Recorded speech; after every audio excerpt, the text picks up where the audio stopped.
Students, so up to हमने 2 video already complete कर दिया है। 2 पेपर का सॉल्यूशन 8 अप्रैल का 9 अप्रैल का, तो वो देख सकते हो पहले।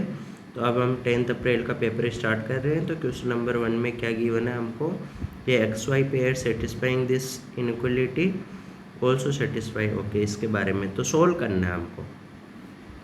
तो ये बताओ मुझे कि इसके अंदर जो ये नीचे वाला पार्ट है वो पॉजिटिव है, उसको उधर मल्टीप्लाई कर सकते हो, कोई चेंज नहीं होगा, साइन में नहीं होगा, है ना। तो क्या 2 पावर रूट के अंदर वाली को मैं परफेक्ट स्क्वायर बना लूँ तो क्या लिख सकता हूँ, साइन एक्स की जगह टी पुट करो, कि टी में परफेक्ट स्क्वायर बनाओ, आता होगा परफेक्ट स्क्वायर बनाना। साइन एक्स -1 का होल स्क्वायर, यानी साइन एक्स का कोफिशिएंट 2 है, उसका हाफ 1 का होल स्क्वायर ऐड करोगे और सब्ट्रैक्ट करोगे, प्लस का 4, ये बना दिया। ये उधर मल्टीप्लाई हुआ तो कितना हुआ, 2 पावर 2 साइन स्क्वायर वाई। अब एक चीज़ तुम ऑब्जर्व कर पा रहे हो कि यहाँ पे बेस सेम है, यहाँ भी 2 है, यहाँ भी 2 है, तो ओनली ये साइन किसकी वजह से आया होगा, ऊपर वाले की। तो इस बेस को हटा दो, बेस को हटा दिया, साइन वगैरह बीच में चेंज नहीं होगा। तो ये क्या बना हमारा, जो दिख रहा है क्या, रूट ऑफ साइन एक्स -1 का होल स्क्वायर प्लस 4, और उधर कितना हुआ 2 साइन स्क्वायर वाई। अब ये बोलो कि लेफ्ट हैंड साइड है, उसका मिनिमम वैल्यू कितना होगा, मिनिमम वैल्यू कितना होगा। तो लेफ्ट हैंड साइड है, ये कोई नंबर का होल स्क्वायर है, इधर देखो साइन एक्स -1 का होल स्क्वायर है, कोई नंबर का होल स्क्वायर है, उसका मिनिमम वैल्यू 0 हो सकता है। तो जब ये 0 होगा उस केस में 0 प्लस LHS की बात कर रहा हूँ मैं, है ना, LHS की बात कर रहा हूँ। तो ये 0 होगा, तो अगर इसमें तुम 4 ऐड करोगे तो इधर 4 ऐड होगा, तो इधर भी 4 ऐड हो जाएगा, तो इधर स्क्वायर रूट लोगे तो इधर भी स्क्वायर रूट लेना पड़ेगा। तो ये वाला वैल्यू क्या, LHS है, तो LHS का वैल्यू 4 का रूट 2 या 2 से बड़ा, तो हमारा क्या आया, LHS 2 या 2 से बड़ा। ऐसे मैं बात करूँ RHS की, RHS क्या है अलग से देख लो। RHS है हमारा right hand side 2 sine square y. तो साइन स्क्वायर वाई का वैल्यू तुमको मालूम है, मिनिमम वैल्यू क्या होता है, साइन का वैल्यू स्क्वायर है इसलिए मिनिमम वैल्यू 0 होगा, मैक्सिमम वैल्यू क्या होगा 1 होगा। तो अगर 0 से मल्टीप्लाई करोगे तो 0 आएगा, और 2 को 1 से मल्टीप्लाई करोगे तो 2 आएगा। तो इसका मतलब तुम क्या बोल सकते हो, तुम बोल सकते हो कि RHS का वैल्यू, मिनिमम वैल्यू तो 0 और मैक्सिमम वैल्यू 2। तो इसका मतलब RHS का वैल्यू क्या होगा, मिनिमम वैल्यू तो 0 और मैक्सिमम वैल्यू 2। जबकि इसमें इधर देखो लेफ्ट हैंड साइड का मिनिमम वैल्यू क्या है, 2 है। तो जब क्या, अब तुम क्या सोच पा रहे हो, RHS तो अपना मैक्सिमम वैल्यू 2 लेता है, जबकि LHS अपना मिनिमम वैल्यू 2 लेता है। तो दोनों आपस में इक्वल कब हो सकते हैं, कि जब LHS क्या बने, जब LHS तुम्हारा बने 2 ले, और R यानी इसका मतलब LHS तो अपना मिनिमम, LHS अपना मिनिमम वैल्यू ले, LHS तो मिनिमम वैल्यू ले, एंड RHS अपना मैक्सिमम वैल्यू ले, RHS अपना मैक्सिमम वैल्यू ले, तभी ओनली 1 पॉसिबिलिटी है इन दोनों के इक्वल होने की, और तो कोई पॉसिबिलिटी नहीं है ना। समझ पा रहे हो कि LHS अपना मिनिमम वैल्यू ले और RHS अपना मैक्सिमम वैल्यू ले। तो LHS अपना मिनिमम वैल्यू ले, तो उस केस में क्या होगा, ये LHS अपना मिनिमम वैल्यू ले, उस केस में मिनिमम वैल्यू क्या होगा, 2 होगा, मिनिमम वैल्यू 2 होगा। इसका मतलब उस केस में ये वाला वैल्यू 2 होगा, LHS मिनिमम वैल्यू क्या होगा, 2 होगा। और LHS मिनिमम वैल्यू 2 कैसे आया, जब ये वाला रूट के अंदर वाला क्वांटिटी देखो, यहाँ क्या साइन एक्स -1 का होल स्क्वायर, वो वाला क्या बने, साइन एक्स -1 का होल स्क्वायर क्या बने, 0 बने, उसका मतलब साइन एक्स का वैल्यू क्या बने, 1 बने। तो ये वाली चीज़ आई, है ना। और RHS अपना मैक्सिमम वैल्यू कब लेगा, जब RHS 2 बने। तो RHS 2 कब बनेगा, जब 2 साइन स्क्वायर क्या बने, 2 साइन स्क्वायर वाई क्या बने, 2 बने, है ना। तो इसका मतलब साइन वाई कितना बने, 2 से 2 कैंसिल करो, तो साइन वाई कितना बने, sine square y equal to 1 बने। इसका मतलब दोनों तरफ रूट लो, तो इसका मतलब मोड साइन वाई, और तुम बोल सकते हो मैं क्या बोल दूँ, मोड साइन वाई। तो मोड साइन वाई क्या बने, 1 बने, क्योंकि साइन वाई का वैल्यू तो -1 भी हो सकता है, -1 का होल स्क्वायर करोगे तब भी 1 आएगा। तो मोड साइन वाई कब बने, 1 बने, साइन एक्स इक्वल टू 1 बने। तो ये दोनों आपस में इक्वल कर सकते हो, क्योंकि राइट हैंड साइड इक्वल है, तो इसका मतलब sine x equal to mod sine y. ये थोड़ा सा मान सकते हो टफ क्वेश्चन, लेकिन मतलब इसमें ऐसे क्वेश्चन बहुत बार पूछे गए हैं जेई में, कि एलएचएस का हमको मिनिमम वैल्यू, आरएचएस का मैक्सिमम वैल्यू, या उल्टा भी हो सकता है, एलएचएस का मैक्सिमम वैल्यू और आरएचएस का मिनिमम वैल्यू। मतलब ये देखो ना, एलएचएस का मिनिमम वैल्यू 2 है, आरएचएस का मैक्सिमम वैल्यू 2 है। इसका मतलब ओनली 1 पॉसिबिलिटी है कि बीच में इक्वल कब हो सकता है, बीच में इक्वल तभी हो सकता है जब एलएचएस अपना मिनिमम वैल्यू ले ले और आरएचएस अपना मैक्सिमम वैल्यू ले ले। तो कौन सा ऑप्शन करेक्ट हुआ, option number 1 is the correct option. Okay, hope समझ में आएगा। अगर समझ में नहीं आया तो कमेंट सेक्शन में पूछ करके दोबारा से पूछ सकते हो। Okay, now we will move to next sum. और इस तरह के और क्वेश्चन चाहिए, उसके लिए लाइव क्लास वगैरह लगवा सकते हो, कांटेक्ट कर सकते हो। कोई भी तुमको डाउट्स वगैरह हो, JEE main, JEE advance, olympiad, KVPY, किसी भी तरह के डाउट्स हो, वो सब भी लाइव क्लास में तुम्हारे ऑन द स्पॉट सॉल्व किए जाएंगे with in minimum time. Okay, तुम्हारा मतलब मैं कभी पढ़ता नहीं हूँ, ये सब क्वेश्चन मैं पहली बार कर रहा हूँ खुद भी, है ना। तो इस तरह के और भी क्वेश्चंस वगैरह तुमको सॉल्व करने हैं तो पूछ सकते हो। Now we will move to next sum. इस वाले क्वेश्चन में क्या गिवन है, जेड गिवन है एज ए मैग्नीट्यूड। इसका मतलब मोड जेड का वैल्यू गिवन है, ये वाला वैल्यू मोड जेड का वैल्यू है। तो मोड जेड का वैल्यू निकालने से पहले हम ए का वैल्यू निकालेंगे ना, तभी तो ये जेड बार आएगा। जेड बार का मतलब, जेड बार कैसे निकालते हैं कि आयोटा की जगह हम माइनस आयोटा रिप्लेस कर देते हैं, बस इतना सा काम करते हैं। यानी जेड के अंदर जो आयोटा होता है उसकी जगह माइनस आयोटा रिप्लेस कर देते हैं, तो जेड बार आ जाता है। चलो मोड जेड, तो मोड जेड निकालने के लिए पहले इसको रेशनलाइजेशन कर लो। जेड इक्वल टू गिवन है 1 प्लस आयोटा का होल स्क्वायर, ओपन करो तो 1 आयोटा का स्क्वायर क्या आएगा, -1 प्लस ए प्लस बी का होल स्क्वायर, ऊपर 2 आयोटा अपॉन ए माइनस आयोटा। रेशनलाइजेशन करो, ऊपर किससे मल्टीप्लाई करोगे, ए प्लस आयोटा से, नीचे भी ए प्लस आयोटा से। तो इसको सिंप्लीफाई करो, ये 1 से 1 कैंसिल हो जाएगा, 1 से 1 कैंसिल हो जाएगा। तो ये ऊपर कितना बचा, अंदर मल्टीप्लाई करो, तो 2 आयोटा को आयोटा से मल्टीप्लाई किया तो कितना हुआ, -2, और 2 आयोटा को ए से मल्टीप्लाई किया तो 2a आयोटा अपॉन नीचे क्या हुआ, ए स्क्वायर प्लस 1। ये हो गया, ये जेड का वैल्यू हो गया। अगर मैं इसके मैग्नीट्यूड की बात करूं तो मोड जेड, तो मोड जेड क्या होता है, जो कांस्टेंट क्वांटिटी है उसको बाहर रख लेते हैं, तो वो तो ए स्क्वायर प्लस 1 है। और फिर क्या होता है, रूट के अंदर क्या होता है, बिना आयोटा वाले टर्म का होल स्क्वायर प्लस आयोटा वाले टर्म का होल स्क्वायर, ऐसे ही तो मोड निकालते हैं, तो ये मोड आ जाएगा। तो ये मोड आएगा, है ना, नहीं, बिना आयोटा वाले टर्म का होल स्क्वायर प्लस आयोटा के कोफिशिएंट का होल स्क्वायर, ना कि आयोटा का होल स्क्वायर, है ना। ये थोड़ा सा ध्यान देने वाली बात है।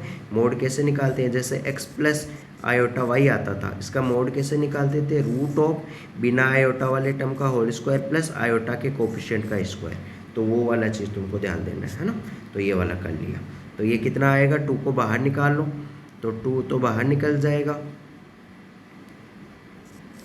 2 बाहर निकल गया, अंदर क्या बचा, ए स्क्वायर प्लस 1 बचा, या नीचे ए स्क्वायर प्लस 1 है, तो क्या आएगा, 2 अपॉन रूट ए स्क्वायर प्लस 1 बचेगा, क्योंकि नीचे पावर 1 है, और ऊपर 2 बाहर निकलने के बाद ए स्क्वायर प्लस 1 ही रूट के अंदर बचेगा, तो ऊपर वाले रूट से नीचे वाला कैंसिल करोगे तो नीचे ये बचेगा। अब ये वाला वैल्यू हमको गिवन है कितना, ये वाला वैल्यू गिवन है √2/5। अब यहाँ से दोनों तरफ होल स्क्वायर करो, इसको स्क्वायर बोथ साइड करो, तो 4 upon a square plus 1 equal to 2 upon 5। Cross multiply करो यहाँ से, थोड़ा जल्दी जल्दी करो।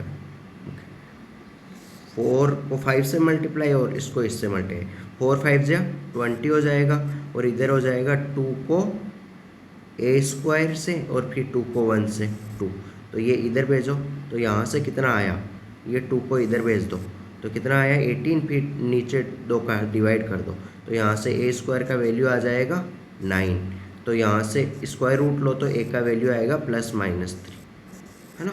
दोनों वैल्यू ऐसे पॉसिबल है, लेकिन ए पॉजिटिव गिवन है इसलिए मैंने क्या लिया, +3 लिया। अब हमको जेड के अंदर ये वैल्यू पुट कर दो।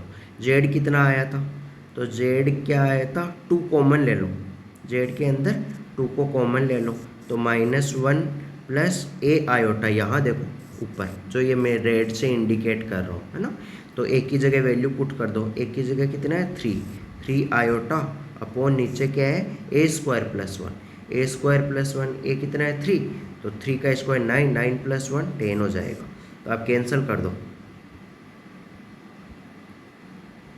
2 5 या 10। अब हमको जेड बार निकालना है, तो जेड बार क्या होगा, इसमें इस वाले आयोटा को रिप्लेस करोगे किससे, iota replace by minus iota से, तो रिप्लेस करो, तो -1 -3 आयोटा अपॉन 5, यह आंसर हो जाएगा, यह आंसर हो जाएगा सेकेंड क्वेश्चन का। तो ये देखो कौन से ऑप्शन में है, -1 -3 आयोटा अपॉन 5, ये है हमारा ऑप्शन नंबर 4 में, चेक करो, तो option number 4 is the correct answer for this sum. Now we will move to next sum. ये आसान क्वेश्चन था, ये पीएनसी का क्वेश्चन है, number of 6 digit number that can be found by जिस 0 से 0 1 2 5 7 9 and which are divisible by 11, तो 6 digit है, तो 6 डिजिट में बॉक्स बना लेता हूँ जिसमें 6 डिजिट हो, तो यहाँ जैसे मान लिया A1 A2 A3 A4 A5 A6, ये 6 डिजिट है। तो 6 डिजिट के लिए कंडीशन क्या होती है कि वो नंबर 11 से डिविजिबल हो, तो 11 का जैसे 2 का डिविजिबिलिटी रूल क्या होता है कि लास्ट वाला डिजिट 0 2 4 6 8 हो, है ना। ऐसे 3 का क्या होता है कि उन नंबर्स का सबका आपस में सम करके अगर 3 से डिविजिबल होता है तो ओरिजिनल नंबर भी 3 से डिविजिबल होता है, ऐसे मतलब रूल होते हैं ना। ऐसे ही 9 का, तो ऐसे 11 का डिविजिबिलिटी रूल जो छोटी क्लासों में पढ़ाया जाता है तो वो मालूम होगा तुमको, तो मैं बताता हूँ। वो वाला ये होता है कि ओड नंबर प्लेसेस कौन सा है, ओड वाला कौन सा है, A1 A3 A5, तो ओड नंबर का A1 plus A3 plus A5 minus even number पे कौन कौन सा है, इवन नंबर पे है ब्लू कलर से जो इंडिकेट कर रहा हूँ A2 A4 A6, तो A2 plus A4 plus A6 equal to होना चाहिए 11 इंटू के यहाँ इंटीजर है, के हो सकता है 0 भी हो सकता है 1 हो सकता है कुछ भी, है ना, तो के इंटीजर, ये 11 का डिविजिबिलिटी रूल है। मतलब सम ऑफ जो इवन प्लेस पे नंबर आए उसमें से सब्ट्रैक्ट करोगे सम ऑफ जो ओड प्लेस पे नंबर आए उनका डिफरेंस 0 होना चाहिए या 11 होना चाहिए या 11 का मल्टीप्लाई होना चाहिए। तो ऐसे नंबर बताओ जिनका सम 11 आए, तो तुमको मालूम है कि क्या क्या हो सकता है। 11 होने के लिए 1 + 5 6 हो जाएगा, 6 में 7 ऐड करोगे तो वो तो 13 हो जाएगा।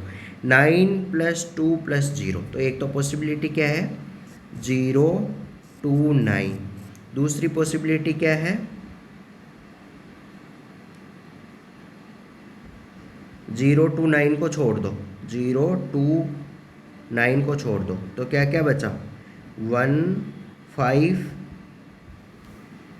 सॉरी 9 + 2 11 हो गया ना ये।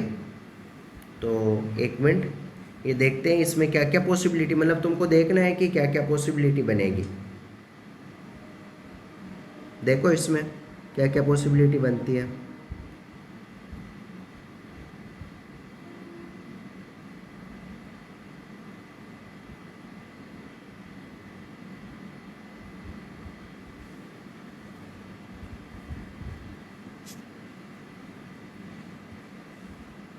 1 2 1 + 2 3, 3 में कितना ऐड करें कि 11 आए? 8, तो वो तो है नहीं। 9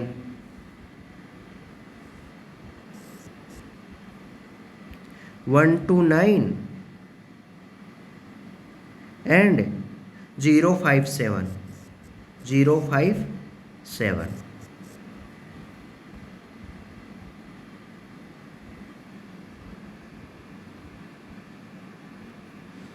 तो अब ये बताओ, इनका एडिशन करो तो कितना आएगा? 9 + 2 11 + 1 12 हो जाएगा ये एडिशन। इनका एडिशन करो, 5 + 2 5 + 7 12 हो जाएगा। 12 - 12 कितना हो जाएगा? 0। तो ये पॉसिबिलिटी हो सकती है, मतलब कि 3 प्लेसेस पे तो 1 2 9 आए और बाकी 3 प्लेसेस पे क्या आए? 0 5 7 आए। 3 प्लेसेस का मतलब जैसे ऐसे पॉसिबिलिटी हो सकती है कि मान लो ओड प्लेसेस पे, कि ये वाले ओड प्लेसेस पे आए और ये वाले इवन प्लेसेस पे आए।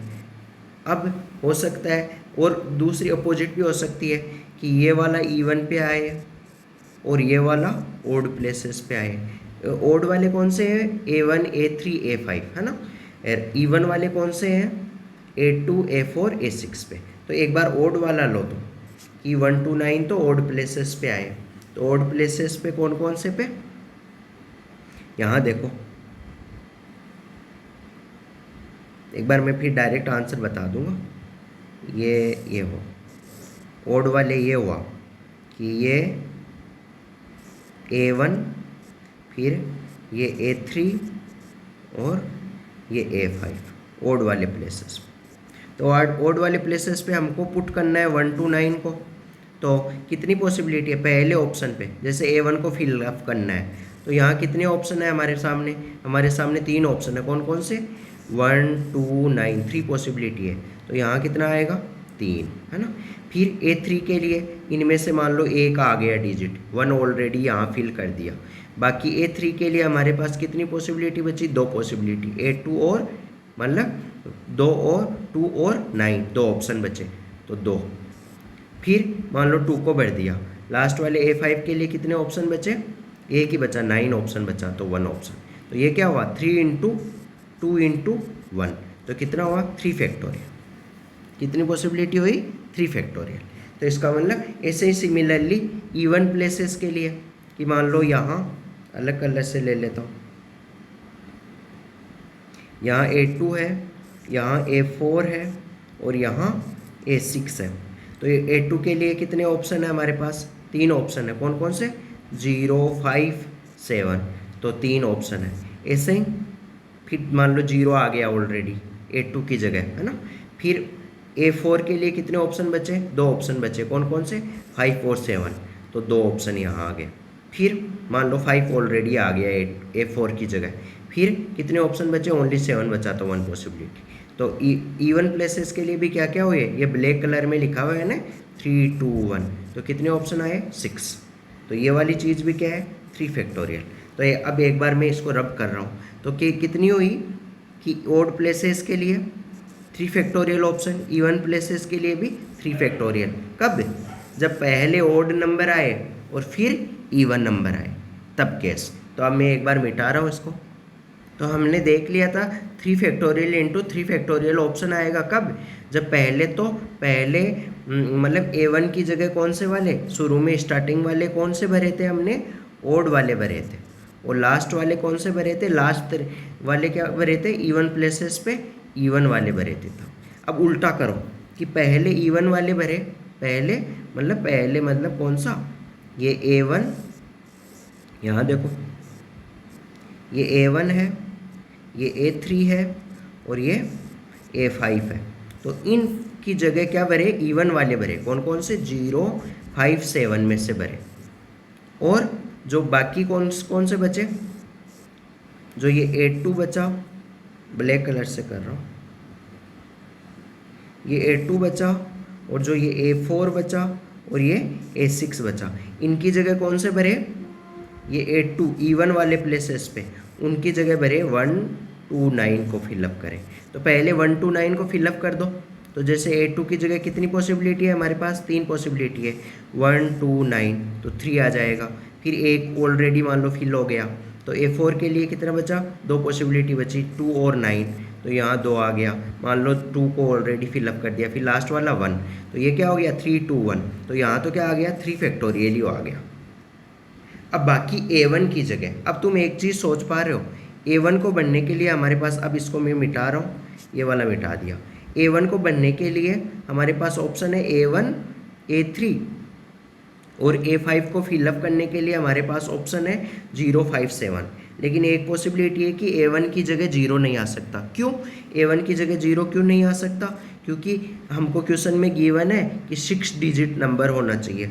तो अगर A1 की जगह 0 हो जाएगा, तो स्टार्टिंग में 0 हो जाएगा, तो कितने डिजिट बचेंगे, 5 डिजिट ही बचेंगे। कैसे, A1 की जगह एक बार 0 लो, फिर बाकी जगह मान लो ऐसे हुआ 1 2 5 7, तो मतलब वो कितना, बाकी कितने डिजिट बचे, 1 2 3 4 5, है ना, 5 ही बचे। तो इसलिए A1 की जगह 0 नहीं हो सकता। तो A1 की जगह कितनी पॉसिबिलिटी बची है हमारे पास, 5 और 7 है, तो 2 पॉसिबिलिटी बची। तो यहाँ A1 की जगह मान लो 5 आ गया, तो 5 को हटा दिया। अब A3 की जगह कितने ऑप्शन है हमारे पास, 2 ऑप्शन है, 0 और 7। तो A3 की जगह 2 ऑप्शन है, 0 और 7, तो 2 ऑप्शन यहाँ दो, नीचे लिख रहा हूँ मैं ये 2, है ना।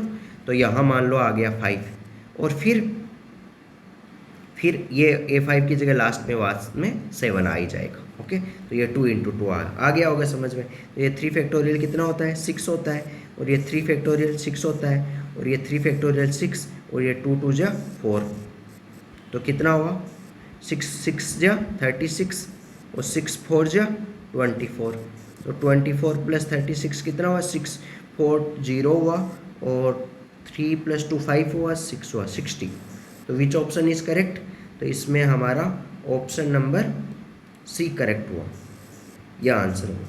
Okay, now we will move to next sum. ये थोड़ा लेंथी हो गया था, आ तो गया होगा समझ में कि A1 की जगह 0 नहीं आ सकता। ओके, यह आसान क्वेश्चन है, आई गिवन है, ये वाला जो क्वेश्चन में गिवन है 0 to 2π बॉक्स के अंदर sin 2x and 1 + cos 3x। ऐसे वाले पहले भी पूछे गए हैं कि बॉक्स के अंदर x होता ओनली, तो क्या करते हैं हम, वही प्रॉपर्टी लगाते हैं। कौन सी वाली, यहाँ नीचे बता रहा हूँ, 0 to a f of x dx, तो इसको क्या लिख सकते हो, 0 to a f of a minus x।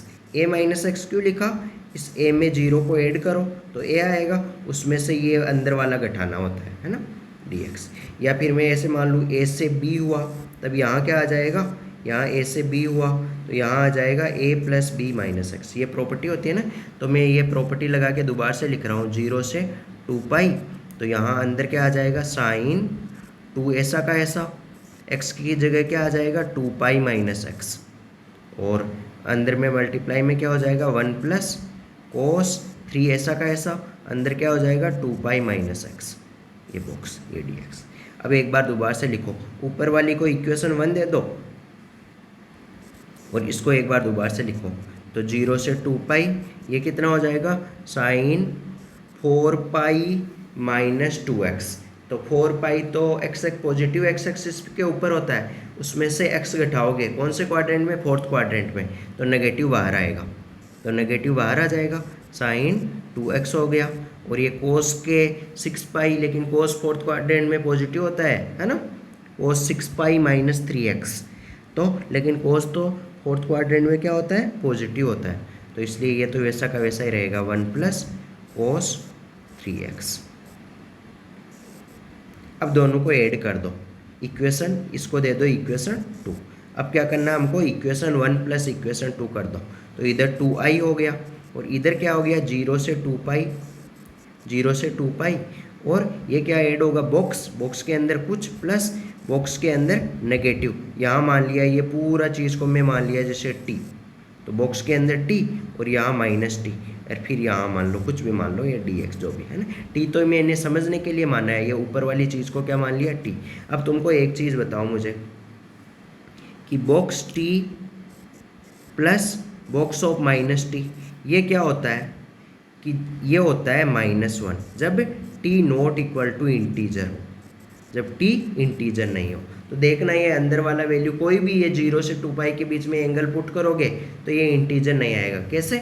जैसे टी की जगह वैल्यू पुट करो, जैसे 0.1 प्लस यहाँ कितना होगा माइनस का 0.1, तो 0.1 का तो बाहर क्या निकलेगा 0 निकलेगा, माइनस का 0.1 का बाहर क्या निकलेगा -0.1 से जस्ट छोटा इंटीजर तो -1, तो इसलिए क्या होगा -1।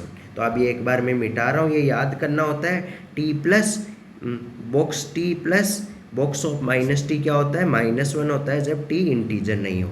तो ये क्या हो जाएगा 2i, ये आसान क्वेश्चन डरावना वाला था लेकिन ये था आसान क्वेश्चन। तो ये क्या हो गया 2i इक्वल टू 0 से 2 पाई और ये पूरा की जगह क्या आ गया -1 और ये dx। तो आंसर कितना आएगा, इंटीग्रेशन करोगे तो -1 का -x लिमिट पुट करो तो क्या आएगा -2 पाई। तो 2 से 2 गेट कैंसिल कर दो, 2 से 2 गेट कैंसिल कर दो, i कितना आया -पाई। सो विच ऑप्शन करेक्ट हुआ, सेकेंड ऑप्शन करेक्ट हुआ। Now we will move to next sum. ये आसान क्वेश्चन था। ओके, पहले भी जेई में पूछा गया है, इसका मतलब जेई में रिपीट होते हैं ओल्ड क्वेश्चन। ऐसा मतलब यहाँ ये क्वेश्चन है ना, इसकी जगह इतना बड़ा टर्म नहीं था, ओनली x था, तो ऐसा पहले पूछा गया है। तो इसमें ये प्रॉपर्टी वगैरह लगा के करते थे, ये लिमिट अलग था तो वो क्या बन रहा था -x बन रहा था, तो सेम प्रोसीजर सेम था। Now will move to next sum. इसको हम भिड़ा के करते हैं ताकि, क्योंकि एग्जाम में क्या होते हैं मैक्सिमम स्टूडेंट भिड़ा के कर देते हैं। इवन जेई मेन में तो हर बार पेपर में है ना 8 से 7-8 क्वेश्चन ऐसे होते हैं जो प्रॉपर मेथड से करोगे तो लेंथी हो जाएगा, पेपर में टाइम नहीं मिलेगा, लेकिन भिड़ा के करने पे आसानी से हो जाता है। तो देखो इसमें क्या है, जैसे हमको फाइंड करना है Δ1 प्लस Δ2, है ना। तो इसमें देखो Δ1 और Δ2 ओनली फर्स्ट ऑप्शन और थर्ड ऑप्शन में है ना। तो फर्स्ट ऑप्शन और थर्ड ऑप्शन में से एक करेक्ट होगा। तो अब कैसे पता लगाए कि कौन सा ऑप्शन, तो जैसे मान लो मैं फर्स्ट ऑप्शन में x की जगह 1 पुट करता हूँ और थर्ड ऑप्शन में भी x की जगह चलो 0 पुट करता हूँ, x की जगह क्या पुट करता हूँ 0 पुट करता हूँ, थर्ड ऑप्शन में भी x की जगह 0 पुट करता हूँ। तो ये वाला ऑप्शन क्या, 0 की x की जगह 0 पुट करो तो ये यहाँ क्या बन जाएगा 0 बन जाएगा, x की जगह 0 पुट कर दो। थर्ड वाले ऑप्शन में x की जगह 0 पुट करो तो ये चीज़ क्या बनेगा, x की जगह सॉरी यहाँ 0 यहाँ 0, तो ये कितना बन जाएगा +2। तो अगर ये आंसर है, फर्स्ट ऑप्शन का आंसर है और ये थर्ड ऑप्शन का आंसर है, कब, जब x की जगह 0 पुट किया। अब मैं क्या कर रहा हूँ, ओरिजिनल क्वेश्चन में भी x की जगह 0 पुट कर दे रहा हूँ, यहाँ 0 यहाँ 0 यहाँ 0 यहाँ 0 यहाँ 0 यहाँ 0, करेक्ट है। तो ये क्या हो गया, Δ1 क्या हो गया बॉक्स 0 0 0, बाकी यहाँ कुछ है, प्लस Δ2 भी क्या हो गया 0 0 0, यहाँ यहाँ यहाँ यहाँ यहाँ यहाँ कुछ है, ऐसा है। इसका वैल्यू कैसा है, ये क्या है, एक तो होती है सिमेट्रिक, एक होती है एंटी सिमेट्रिक। तो ये क्या है, एंटी सिमेट्रिक मैट्रिक्स है, देखना तो अपने से, है ना।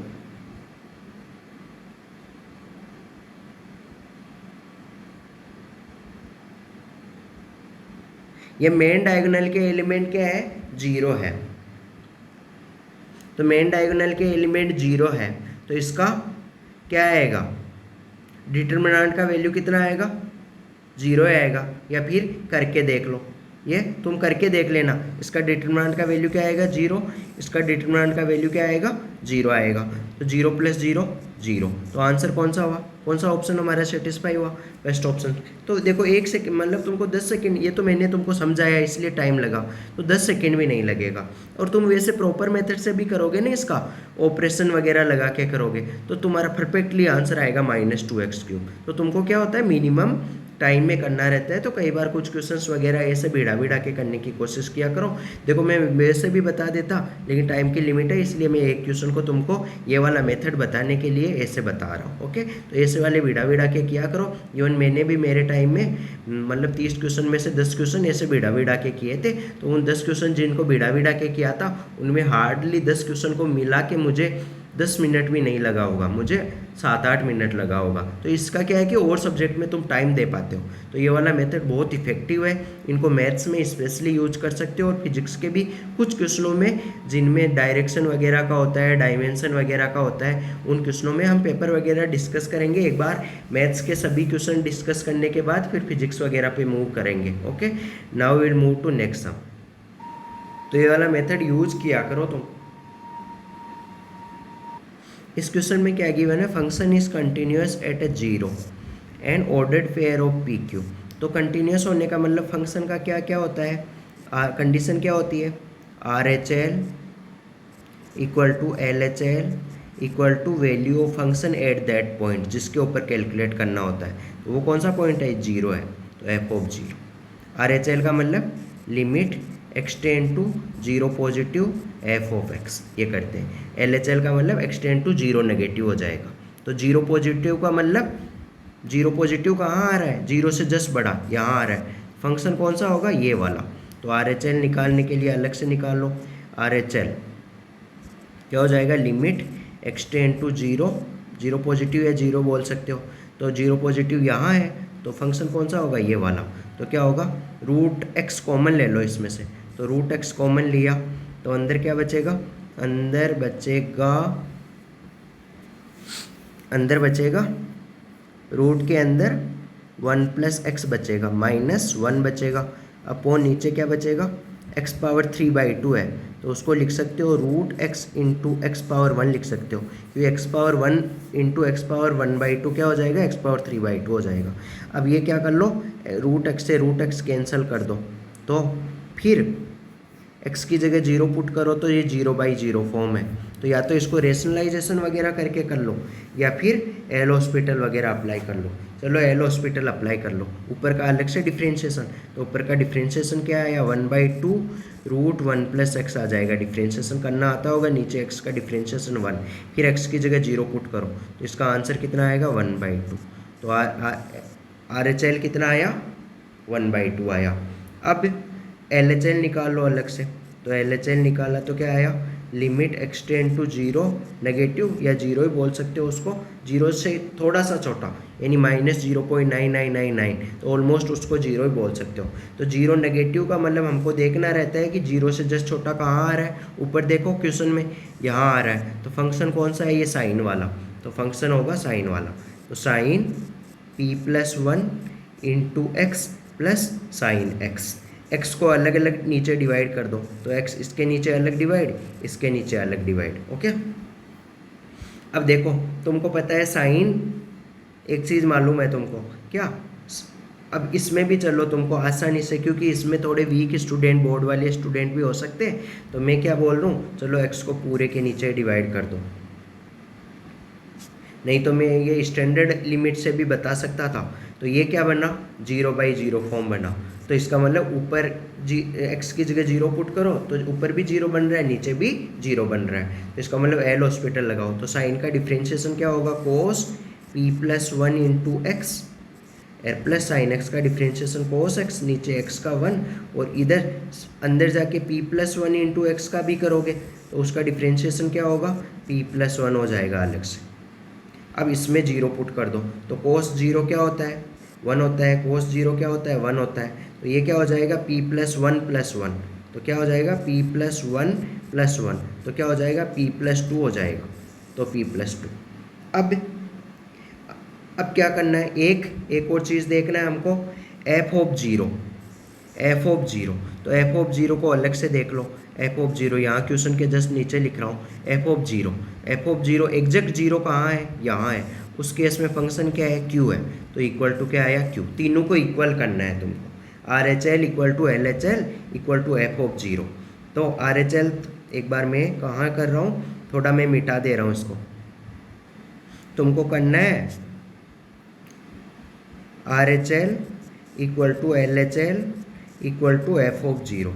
एफ ऑफ जीरो तो कितना आया, क्यू, एल एच एल कितना आया, p+1, और आर एच एल कितना आया था, 1/2।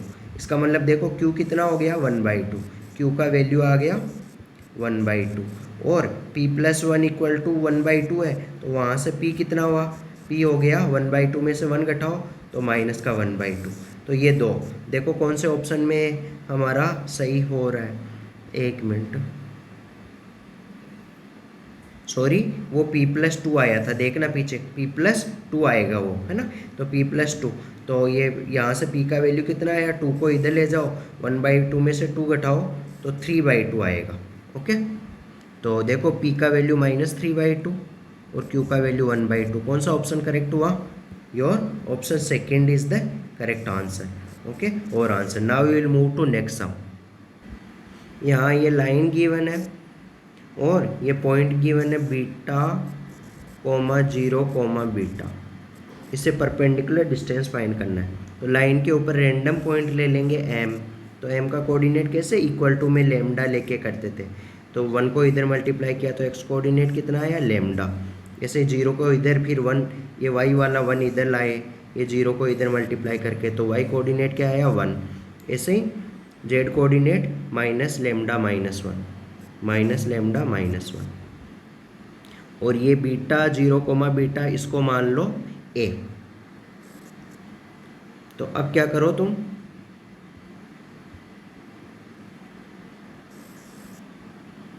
ए एम वेक्टर फाइंड कर लो, ए एम वेक्टर। तो वो क्या होगा, एम वेक्टर माइनस ए वेक्टर। तो क्या हो जाएगा, लेमडा माइनस बीटा आई कैप और 1 - 0 जे कैप, तो जे कैप हो गया, और -λ-1 - बीटा, ये के कैप हो गया। अब ए एम वेक्टर आ गया है।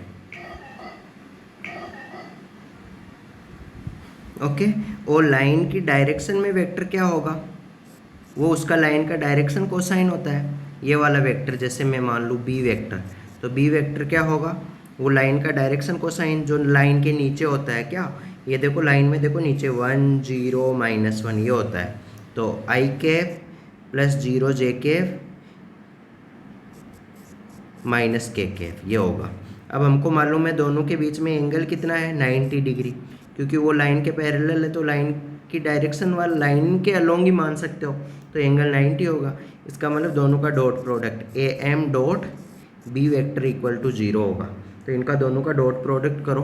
तो डॉट प्रोडक्ट के लिए यहाँ देखो आई का कोएफिशिएंट लेमडा माइनस बी, और यहाँ आई का ही है, तो 1 से मल्टीप्लाई हो जाएगा, तो लेमडा माइनस बीटा हो जाएगा। वो जे वाला है नहीं उसमें, के वाला ओके, जे वाला ये है, के वाला ये -1 मल्टीप्लाई हो जाएगा। तो -1 इंटू -λ-1 - बीटा इक्वल टू क्या हो जाएगा, 0, क्योंकि जे वाला तो ये 1 है, तो 1 को 0 से मल्टीप्लाई करोगे तो 0 आएगा। अब ये देखो क्या हुआ, देखे लेमडा प्लस लेमडा अंदर मल्टीप्लाई कर दो उसको, तो ये क्या हुआ, लेमडा माइनस बीटा, और वो क्या हुआ, लेमडा प्लस 1 प्लस बीटा हो गया। तो ये बीटा से बीटा विल गेट कैंसल, तो लेमडा का वैल्यू कितना आया, लेमडा का वैल्यू आ गया हमारा इक्वल टू 0 है, 2 लेमडा इक्वल टू 1, तो लेमडा का वैल्यू आ गया -½ लेमडा का वैल्यू आ गया -½ इसका मतलब एम पॉइंट का कोऑर्डिनेट क्या आया, -½ 1, और यहाँ -½ -1 -3/2 लेमडा की जगह -½ पुट कर दिया। ये एम पॉइंट का कोऑर्डिनेट आ गया। तो अब हमको क्या पूछा है, ये एम पॉइंट का कोऑर्डिनेट आ गया। तो हमको गिवन है कि जो ये बीटा कोमा ये ए पॉइंट माना था हमने, नीचे देखो ये बीटा 0 बीटा ए पॉइंट माना था, और जो ये M point A M distance हमको गिवन है, ए एम डिस्टेंस गिवन है हमको √3/2। तो डिस्टेंस फार्मूला लगा दो ये, तो डिस्टेंस फार्मूला लगाओ कैसे, ए और एम के बीच का डिस्टेंस। अब तो ये -1/2 ये यूज करना है तुमको। तो क्या हो जाएगा, बीटा रूट के अंदर बीटा + 1/2 का होल स्क्वायर और 0 - 1 का होल स्क्वायर और बीटा + 3/2 का whole square equal to A M distance कितना गिवन है हमको क्वेश्चन में, वो है √3/2। तो यहाँ से सोल्व करो इसको, यहाँ से तुमको बीटा का वैल्यू मिलेगा 7, बीटा का वैल्यू मिलेगा -1। चेक कर लेना अपने से, बीटा का वैल्यू मिलेगा -1। एक बार देखिए मैं पुट करके देख रहा हूँ, -1 यहाँ पुट किया तो -1 + ½ 1/2 1/4, 1 5/4 और 1/4 6/4। हाँ सही है, तो बीटा का वैल्यू यही आंसर आएगा। तो फर्स्ट विच ऑप्शन, देखो टाइम नहीं है लिमिट, इसलिए मैंने ये, तुम सोल्व कर लोगे मुझे पता है, यहाँ से इसको इक्वल होल स्क्वायर वगैरह करके यहाँ से बीटा का वैल्यू -1 ही आएगा। तो विच ऑप्शन करेक्ट हुआ, तो तुम्हारा ऑप्शन नंबर 1 करेक्ट हुआ। Now we will move to next sum. तो देखो इस क्वेश्चन में क्या गिवन है, हमको जनरल टर्म लिखना रहता है। तो पहले जनरल टर्म लिखना सिखाया जाता है तुमको। देखो ऑब्जर्व करो, पहले टर्म में यहाँ 1 है, दूसरे टर्म में 2 है ना, ऐसे चल रहा है। तो अगर मैं आर्थ टर्म की बात करूँ तो क्या होगा, n + r पावर तो हमेशा 1/3 है हर के अंदर, अपॉन नीचे देखो n की पावर हमेशा 4/3 है। तो ये जनरल टर्म है। समेसन r इक्वल टू कहाँ से चल रहा है, 1 से लेके n तक, और limit n tend to infinity. ये जनरल टर्म लिखने की प्रैक्टिस करवाई जाती है क्लास में। जब ये चैप्टर पढ़ाया जाता है तो बहुत सारे मतलब क्वेश्चन दे दे के जनरल टर्म वगैरह लिखने की। अब देखो इसमें r की जगह 1 पुट करो तो ये देखो फर्स्ट वाला टर्म आ जाएगा, देखना। इसमें r की जगह 2 पुट करो तो सेकेंड वाला टर्म आ जाएगा। समेसन का मतलब क्या है, first term plus second term plus third term, ऐसे लास्ट तक चलता रहता है। तो अब ये नीचे n की जगह 4/3 है ना, तो 4/3 को क्या लिख सकते हो, 1 + 1/3 डिवाइड करो 4। तो इसकी जगह मैं हटा के लिख रहा हूँ n × n पावर 1/3, क्योंकि 1 + 1/3 ये हो जाएगा। अब क्या किया जाता है, ऊपर से n को कॉमन ले लो, इस वाले n को कॉमन ले लो, कॉमन लेना है। तो कॉमन लो ऊपर से n को कॉमन लो, तो बाहर क्या निकलेगा, n की पावर 1/3 बाहर निकलेगा, अंदर बचेगा 1 + r/n की पावर 1/3 बचेगा। नीचे क्या हुआ, n × n की पावर 1/3 हुआ। तो ये n/3 से n/3 will get cancel, n/3 से n/3 विल गेट कैंसल। अब क्या करना होता है, अब ये डेफिनेट इंटीग्रेशन का क्वेश्चन बन गया है ना, r⁴ to n limit n tend to. तो क्या करते थे, समेसन तो चेंज हो जाता था, क्या होता था, समेसन चेंज हो जाता था इंटीग्रेशन में, और r/n की जगह पुट करते थे x, और 1/n की जगह पुट करते थे dx। क्यों करते थे, वो क्लास नोट्स में, लाइव क्लास में पूरा डेराइव वगैरह सब कुछ करवाया जाता है, और लिमिट वगैरह चेंज होता था इस लिमिट की। ओके, तो ये समेसन चेंज हो गया इंटीग्रेशन में। ओके, और 1 + r/n की जगह x पुट कर दो, तो 1 + इस r/n की जगह अंदर x पावर 1/3, और नीचे ये n है, और ऊपर यहाँ 1 मान सकते हो, तो ये 1/n हो गया। देखो ये 1 और नीचे n, तो ये 1/n हो गया। तो 1/n की जगह क्या हो जाएगा, dx। अब लिमिट कैसे पुट करते हैं, लिमिट देखो, लिमिट का खास बात ये है कि लोअर लिमिट क्या है, 1 है। तो इसमें ये r/n इक्वल टू क्या है, x है ना, तो r की जगह लोअर लिमिट पुट करो 1, तो 1/n, n कितना है, n देखो क्वेश्चन में गिवन है n टेंड टू इन्फिनिटी है, n की जगह इन्फिनिटी पुट करो, तो 1/∞ क्या हो जाएगा, 0। तो लोअर लिमिट क्या हुई, 0 हो गई। अब अपर लिमिट देखो, यहाँ ऊपर स्टार्टिंग के क्वेश्चन में अपर लिमिट क्या है, समेसन का n है, तो इस r की जगह क्या पुट करो, n पुट करो यहाँ नीचे है ना, r की जगह n पुट करो, तो n/n x का वैल्यू कितना हो जाएगा, n/n 1 हो जाएगा। तो यहाँ अपर लिमिट क्या हो गई, 1 हो गई। अब इसका इंटीग्रेशन कर लो जल्दी से, तो ये क्या हो जाएगा, 1 + x की पावर 1/3 + 1 कितना हो जाएगा, 4/3, और नीचे कितना आएगा 4/3, तो वो 3/4 हो जाएगा। लिमिट पुट कर दो 0 से 1, तो ये कितना आएगा 3/4 2 पावर 4/3। तो ये आंसर है। तो ये देखो 3/4 2, और 0 भी तो पुट करोगे, सॉरी 0 भी तो पुट करोगे, तो अंदर -0 पुट करो इसमें, तो तब 1 आएगा। तो विच ऑप्शन करेक्ट हुआ, 3/4। तो देखो ऑप्शन सेकंड देखो, option second is the correct answer for this 8th sum. Now we will move to next sum. ये आसान क्वेश्चन था, डेफिनेट इंटीग्रेशन का, लिमिट एज ए सम। इसमें क्या क्वेश्चन गिवन है कि कोई लाइन है y = x touches as a circle at a point, इस सर्कल के ऊपर टच कर रही है, और circle also passing through this point. तो ये सब बहुत बार पूछा जा रहा है क्वेश्चन, है ना। तो क्या ऐसा वाला स्टैंडर्ड होता है ना, ये सर्कल है, सर्कल के ऊपर कोई टेंजेंट है, 1 सेकेंड, ये टेंजेंट है। टेंजेंट किस पॉइंट के ऊपर है? 1,1 के ऊपर है। टेंजेंट की इक्वेशन क्या है? y माइनस एक्स है। तो स्टैंडर्ड फॉर्म क्या होता है कि जब ये वाला पॉइंट x1, y1 होता है तो सर्कल की इक्वेशन कैसे लिखते हैं? इस केस के लिए क्लास में करवाया जाता है x माइनस x1 का whole square plus y minus y1 का whole square plus lambda times, यहाँ होता है equation of tangent. Equation of tangent ये वाला स्टैंडर्ड फॉर्मूला इक्वल टू 0 होता है ना। तो ये वाला वैल्यू पुट करो इसमें। तो वैल्यू एक बार मैं ये फॉर्मूला बताने के लिए बताया था, अब मैं डायरेक्ट बता रहा हूँ, है ना। तो x माइनस डायरेक्ट बता रहा हूँ मैं, ये फॉर्मूला बताने के लिए बताया था। तो x माइनस x1 कितना है? 1 का whole square plus y minus y1 कितना है? 1 का whole square plus lambda times equation of tangent, तो वो है y minus x equal to क्या हुआ? 0। ओके, अब इसमें क्या गिवन है हमको? ये वाला सर्कल पास कर रहा है, लेमडा का वैल्यू कैसे फाइंड करते हैं? गिवन अनदर कंडीशन से। तो क्वेश्चन में पढ़ो, ये वाला सर्कल पास कर रहा है 1,-3 से, तो कोई दूसरा पॉइंट मान लिया 1,-3, तो ये सर्कल के ऊपर है, तो this will satisfy your circle equation. Circle equation okay. तो x की जगह क्या पुट कर दो? 1, और y की जगह पुट कर दो -3। तो पुट करो 1 माइनस 1 का होल स्क्वायर प्लस -3 माइनस 1 का whole square plus lambda times y की जगह -3, x की जगह 1, तो कितना आया? ये तो 0 हो गया। ये 4 का square 16 plus lambda times -4 equal to 0। तो यहाँ से लेमडा का वैल्यू कितना आया? 4। लेमडा का वैल्यू आ गया 4। तो अब सर्कल का इक्वेशन क्या बन गया? तो सर्कल का इक्वेशन में लेमडा की जगह क्या पुट कर दो? 4 पुट कर दो। तो इस लेमडा की जगह पुट कर दो 4। तो अब ओपन करो ये होल स्क्वायर वगैरह, तो एक्स स्क्वायर का टर्म आएगा प्लस वाई स्क्वायर का टर्म आएगा। फिर एक्स का कोफिशिएंट देखो, एक्स का कोफिशिएंट एक, तो इस होल स्क्वायर को ओपन करोगे ना x माइनस 1 का होल स्क्वायर को, तब आएगा कितना आएगा? -2 आएगा। और x का कोफिशिएंट लास्ट में देखो, ये 4 को अंदर मल्टीप्लाई करोगे -x से, तब -4 आएगा। तो -4, ये 2x के कोफिशिएंट आए। अब y का कोफिशिएंट एक साथ लिख लो।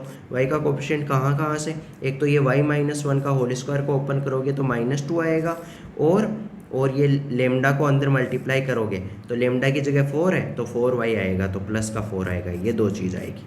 और बिना मतलब x और y वाले टर्म, एक तो x माइनस 1 का होल स्क्वायर ओपन करोगे तो -1 का होल स्क्वायर 1 आएगा, और एक y माइनस 1 का होल स्क्वायर ओपन करोगे तो -1 का होल स्क्वायर 1 आएगा। बस ये आएगा इक्वल टू 0। तो ये कितना बना सर्कल का इक्वेशन? ये बना x square plus y square -6x और प्लस का 2y प्लस का 2 इक्वल टू 0। सेंटर क्या होता है? इसको कंपेयर कर लो, इस सर्कल की इक्वेशन को कंपेयर कर लो, x square plus y square plus 2। देखो मैं इस प्रकार से बता रहा हूँ ताकि इवन स्कूल बोर्ड वाले स्टूडेंट्स को भी ये थोड़ा समझ में आ जाए बेटा, है ना, क्योंकि देखो वो भी तो सीखने के लिए आते हैं। तो 2g इक्वल टू एक्स का कोफिशिएंट, यहाँ ऊपर एक्स का कोफिशिएंट कितना है? -6, तो यहाँ से g का वैल्यू कितना आया? -3। और ऐसे ही कंपेयर करो, f का कोफिशिएंट यहाँ 2f है, तो 2f इक्वल टू यहाँ ऊपर कितना है? 2 है, तो f का वैल्यू कितना आया? 1 आया। तो तुमको पता है सेंटर का कोऑर्डिनेट होता है -g, -f, तो g का वैल्यू पुट कर दो। g का वैल्यू -3 है, तो सेंटर का कोऑर्डिनेट क्या आ जाएगा? 3, और f कितना है? तो 3, -1 आ गया, ये सेंटर का कोऑर्डिनेट। लेकिन इस सर्कल के लिए रेडियस क्या होती है? तो g कितना आया? -3 आया, f कितना आया? 1 आया। ये दो चीज़ काम का है। c कितना है? क्वेश्चन में लास्ट वाला टर्म होता है c बिना x वाला, y वाला, तो c कितना है? 2। तो रेडियस c पूछा है ओनली, तो रेडियस के लिए फॉर्मूला होता है g square root g square plus f square minus c। Value put करो, रूट के अंदर g का स्क्वायर कितना होगा? -3 का स्क्वायर प्लस f का स्क्वायर 1 का स्क्वायर माइनस c 2, तो कितना हुआ? 9 + 1 10, 10 में से 2 गया √8, तो √8 को क्या लिख सकते हो? 2√2। सो देखो विच ऑप्शन करेक्ट हुआ? So for this sum option 3 is the correct option. Now we will move to next sum. तो हेलो बच्चों, हमने क्या देखा, ये 9th क्वेश्चन तक देख लिया। अब हम नेक्स्ट वाले वीडियो में इस पेपर के बाकी क्वेश्चंस वगैरह करेंगे। तो किसी को भी कोई डाउट्स वगैरह है तुम कमेंट सेक्शन में पोस्ट कर सकते हो। तुमको JEE main, JEE advance, JEE के यूपीआई कुछ भी रिलेटेड तुम्हारे डाउट्स है जो कोचिंग में जहाँ पढ़ रहे हो वहाँ सॉल्व वगैरह नहीं हो पा रहे हैं, तो तुम मेरे से लाइव क्लास वगैरह ले सकते हो। मतलब मैं इसी जैसे जैसे अभी क्लियर कर रहा हूँ ना, ये तुमको पढ़ा रहा हूँ, उसी टाइप से वीडियो बना के, नहीं तुम्हारे पास जैसे गूगल मीट, जूम या जो भी ऐप तुम मतलब कन्वीनियंट हो, या सिस्को, वेबएक्स, कुछ भी ऐप में तुम्हारे डाउट्स मतलब जैसे लाइव क्लास की तरह, जैसे क्लासरूम में टीचर पढ़ाते हैं वैसे तुम्हारे डाउट्स वगैरह क्लियर कर दिए जाएंगे।